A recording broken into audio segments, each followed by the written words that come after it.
Please be seated.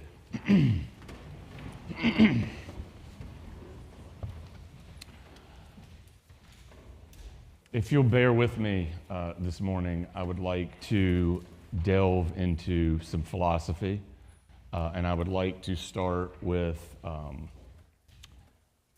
country artist and philosopher Garth Brooks. Blame it all on my rubes. I showed up in boots and ruined your black tie affair. Y'all know this song. Come on now. I got friends in low places where the whiskey drowned and the beer chases my blues away, and I'll be okay. Pretty sure that's a first in this space, so I'm proud about that. This choir has been working so hard, I didn't want to give them something else to work on. So I said, I'm gonna take this upon myself. Y'all, from Garth Brooks to Aristotle. A little bit of a jump. Around 350 BCE, however you want to call it, Aristotle wrote one of his more famous works, Nicomachean Ethics. In this book, Aristotle talks about the good life. What is that? What is to live a good life? What does that look like? To be happy, to flourish. And he devotes considerable attention to friendship. And basically says, a good life just isn't quite as good without friendship. And he actually describes three types or kinds of friendship. Okay? The first is friendship of utility. Thoughts? Friendship of utility. What might that mean? What type of friendship is that? That you use. It's kind of like you do something for me and I'll do something for you. You write a nice reference for me and then, right? So that's one. Friendship of utility. Friendship of pleasure. Like we share a similar interest or hobby, so we enjoy that together. Garth, had his friends, that he enjoyed going to that place and, having a drink with.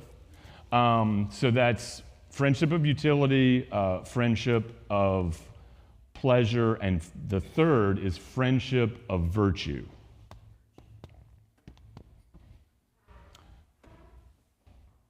You are my friend. You are a genuinely quality person. I value you for who you are.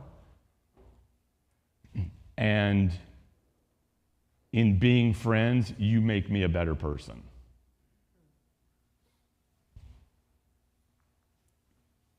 The most rare of all. So, if you have that person in your life, that is wonderful. I'm sad to say there are probably people who don't have that person in their life. And Aristotle said, that's like the best type of friendship. Not that the other ones are totally bad, okay? But that's the one that kind of adds the most to your life. Here's someone else who talked about friendship. Jesus. And what Jesus had to say and what Jesus modeled, I'm afraid for many of us, maybe most of us, was the type of friendships we would rather avoid. Okay? Because Jesus was constantly providing examples of being friends with the low, the lost, the misfit.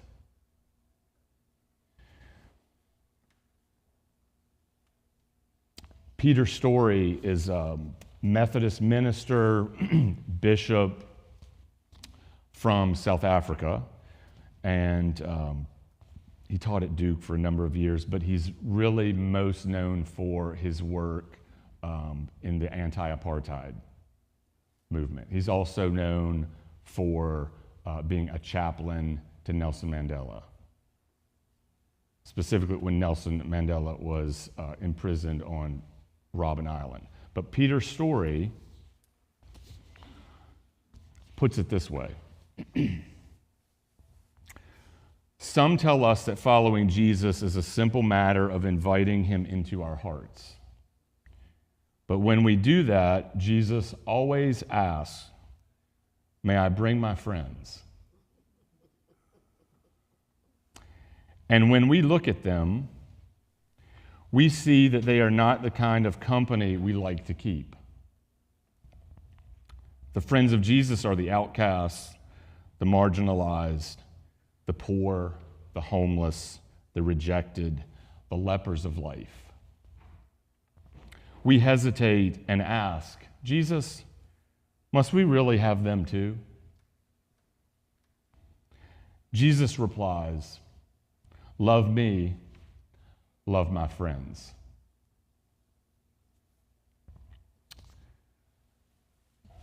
Today's gospel. I'm not going to say who it was, but I like to stand outside before the service and someone passed by and say, "Who's preaching today?" Because that gospel. Y'all know I like to say this sometimes. It's a real doozy. I'm going to use another word I like. It's rarely used these days, but I like to use it occasionally. This gospel is a real humdinger.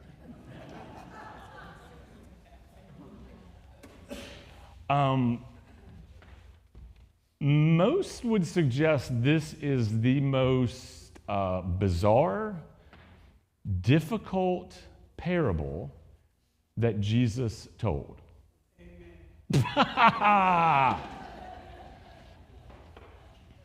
Unfortunately, Jim, that won't preach, at least for me today. I have to say something about it. So I want us to unpack this, and I'm actually going to go so far as to suggest maybe it's not as difficult and bizarre as we think it is. However, y'all, we follow a Jesus who, just in the company he kept, was pretty bizarre. Okay, it wasn't like it was out of character for him to say and do some things that if we're being honest, we look at and go, that's a bit much, Jesus. But what do we have? We have this manager, right? This is called usually the parable of the dishonest manager. So we have this manager. He's being fired. He's losing his job. Now, and then he says, "Well, I can't beg, and I'm too old to okay." So there's some honesty there. There's some self-reflection going on. But what does he do? What does he do? Clients, you owe me 100. You owe my you know what? Let's cut a little bit off that. Okay, 50, okay? Great. You owe 100. How's 80 sound? Will that work? Wonderful. Wonderful. Why does he do this? Well, first of all, he's desperate, and here's an interesting, just so you know, the parable right before this is the parable of the prodigal son, who basically, what else could he do but go home? Desperate times.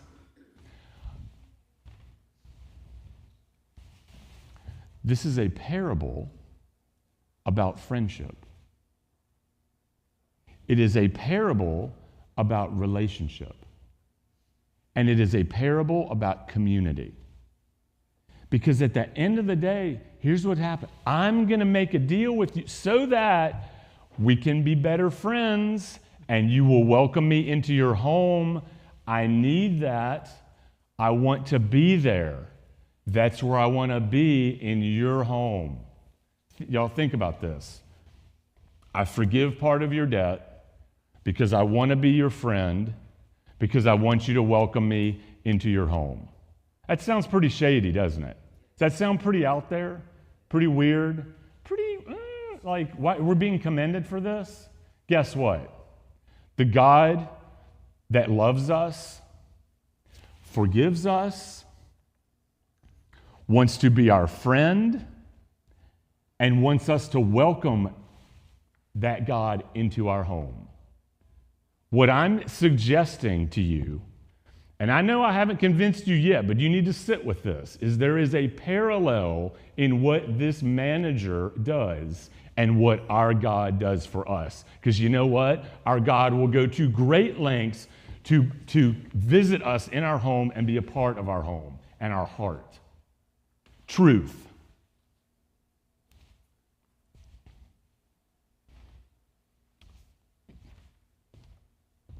Before I close today, I want to reiterate something, and that is this church, and some do, by the way, some churches do, but this church does not endorse a political party or a politician. That is not what we do. Now, our bishop is fond of saying, and I agree with our bishop, when he says, Jesus was political, but not partisan. Y'all, there is no way you can read the book, read the Gospels, and not recognize that there was no other way for Jesus to be but political. Because what he said was so different and opposed to some of the things that were happening in that culture, many of them imposed by the Romans. So they killed him. He was killed by the politics of the day. But let me just be very clear that if there's any politics happening, it's the politics of Jesus. Y'all, I did not go to seminary to study politics or to be a politician. If it's anything close to that, here's what I am: a campaign manager for Christ.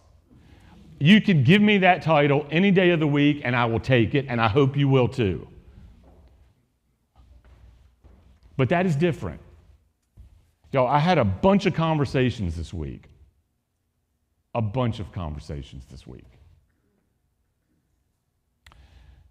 And there was a common theme and a word that came up in almost every single conversation.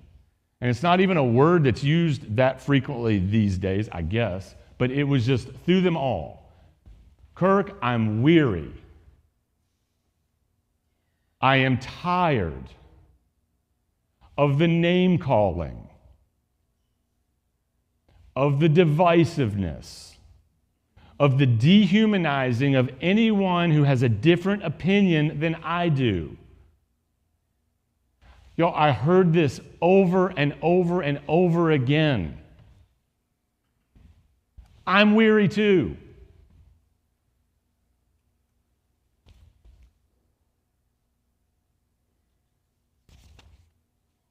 A reminder.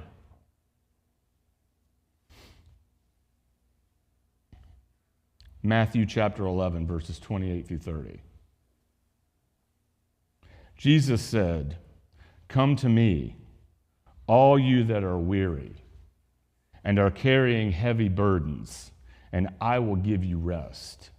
Take my yoke upon you and learn from me, for I am gentle and humble in heart, and you will find rest for your souls. For my yoke is easy and my burden is light." This is the place to bring your weariness. Lay it here. Drop it off here. Pull it off here. Put it on the altar. Be refreshed. Let Jesus take up residence in your heart. Y'all, here's the facts.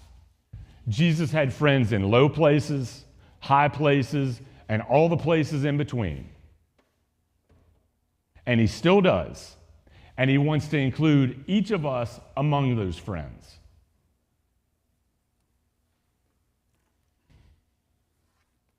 He wants to make a place in your heart. And when that happens, we welcome all his friends too.